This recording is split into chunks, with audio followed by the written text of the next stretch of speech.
आज तक लोगों को नहीं मालूम कि पूजन करने बैठते हैं तो सबसे पहले क्या करते हैं। पर सबसे पहला काम मंदिर में बिना पंडित के सबसे पहला काम कौन सा होता है? तो सबसे पहला काम होता है भगवान को धन्यवाद देना कि आज भी आपने मुझे इस मंदिर में आपका दीदार कराने के लिए, दर्शन कराने के लिए बोला। अगर पंडित साथ में होगा तो पहले वो मंत्र बोलेगा, स्वस्ति वाचन करेगा।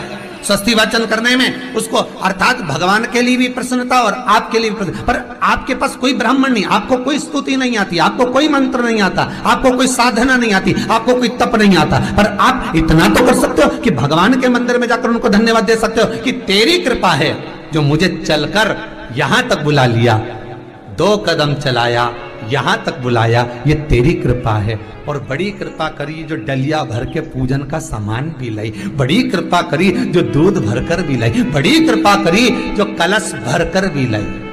कितने लोगों का फायदा है कलश भरकर मंदिर ले जाने में? देखिए जरा कितने लोगों का फायदा। हिंदू धर्म में विष्णु पुराण में, पद्म पुराण में लिखा है, सौभाग्यवती नारी जब भरा हुआ पानी का लोटा लेकर कलश लेकर जाती है और उसको देखकर कोई व्यक्ति निकल कर चले जाता है तो जिस काम के लिए जाता है वो काम सफल हो जाता है। मंदिर का ही लोटा, मंदिर का ही पानी, सिर पे पल्लू लेके हर हर महादेव, बस शिव जी के चढ़ा रही और इतने प्रेम से रिझा रही। अब फ्री का पानी था तो एक लोटे में मन भी नहीं माने। अरे करा तो भगवान के सम्मुख में पहुंचकर अगर आप जल का पात्र भी लेकर जा रहे हो, भरा हुआ लेकर जा रहे हो, तो कितनी प्रसन्नता की बात है। हिंदू धर्म की रीति है, जिस पात्र को हम जल चढ़ाने लेकर जाते हैं उस पात्र में भगवान के चरणों का जल लाते हैं, खाली पात्र नहीं लाते। क्या लाते हैं? भगवान के चरणों का जल। उस चरणोदक को लेकर आए, घर में रखा, सबने अपने नैनों में लगाया, हृदय में लगाया, चित्तवृत्ति में लगाया। खाली पात्र हम लेकर वापस नहीं आ रहे हैं। शिव मंदिर में जब जब जाओ, जल चढ़ाने के लिए जाओ, पात्र तुमने शंकर जी को पूरा पानी चढ़ा भी दिया तो शंकर के चरणारविंद का थोड़ा सा जल पात्र में डाल के भले 2 बूंद लाओ, 4 बूंद लाओ, इतना सा लाओ, पर लाओ और उसको पूरे परिवार के नेत्रों में जब लेकर आए हो चरणोदक तो लगाओ। पर खाली पात्र नहीं लेकर आना। खाली पात्र लाने में ध्यान दीजिए, जब आप पूरा जल समर्पित कर देते हैं, जल समर्पित भी पूरा करना है, भगवान को चढ़ा रहे हो तो पूरा समर्पण होना चाहिए, पूर्ण समर्पण। इसलिए शंकर भगवान को अधूरा समर्पण नहीं, इसलिए श्रीफल भी पूर्ण चढ़ता है। शंकर जी के मंदिर में श्रीफल नहीं फूटता, पूर्ण श्रीफल। बेलपत्री भी पूरी, चावल का दाना भी चढ़ेगा तो आखा, फल भी चढ़ेगा तो आखा, फूल भी चढ़ेगा तो आखा।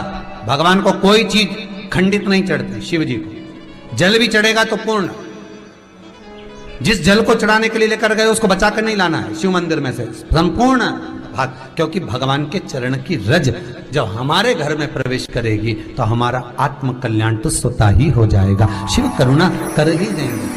पर कई लोगों की आदत रहती है, और आपने भी गलती करी होगी, गए होगे, चढ़ाकर भी आए होगे, पूरा पानी भी उंडेल कर आए होगे, चढ़ा भी दिया, छोड़ भी आए, पर लेकर नहीं आए होगे। कई लोग गलती कर जाते हैं और फिर बाद में कहते हैं हम तो इतने साल से पूजन कर रहे हैं, भगवान हमारी सुन ही नहीं रिया। तो भगवान के मैं तो तैयार बैठा, पर तू नवा के चली जाए, लेके तो कहीं जाए। तो भगवान थोड़ी ना कहेगा कि तू मेरे पास में आए तो मेरे चरण की रज लेकर जा। भगवान थोड़ी ना कहेगा कि मेरे पास में आकर तू ये लेकर जा।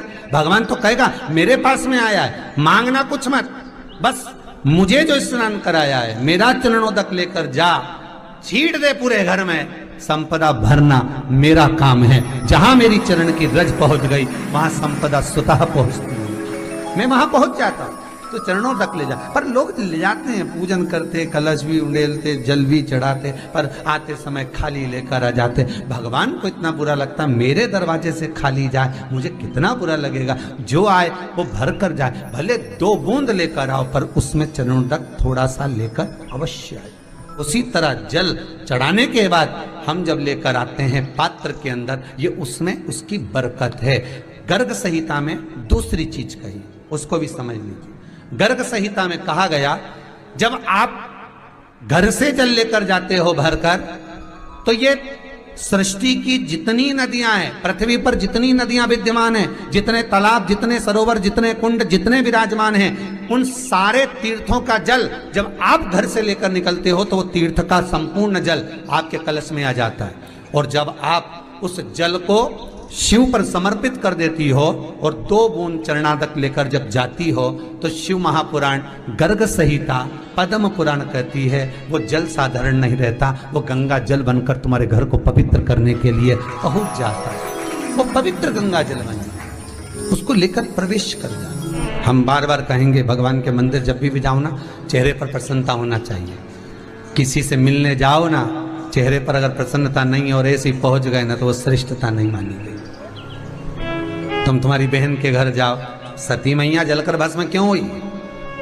माता सती के भस्म होने का कारण क्या था? सती को पिता पर जितना क्रोध आया उससे ज्यादा क्रोध सती माता को अपनी बहनों पर आया कि मेरी इतनी बहन, ये 60 की 60 बहन मेरे सामने खड़ी रही और मैं आई तो प्रेम से मुस्कुराई तक नहीं। आप किसी के यहाँ जाओ और कोई के यहाँ पहुंचे और जाते से ही आप उस पहुंचे और कहा जी जी राधे राधे, जय श्री कृष्णा, हर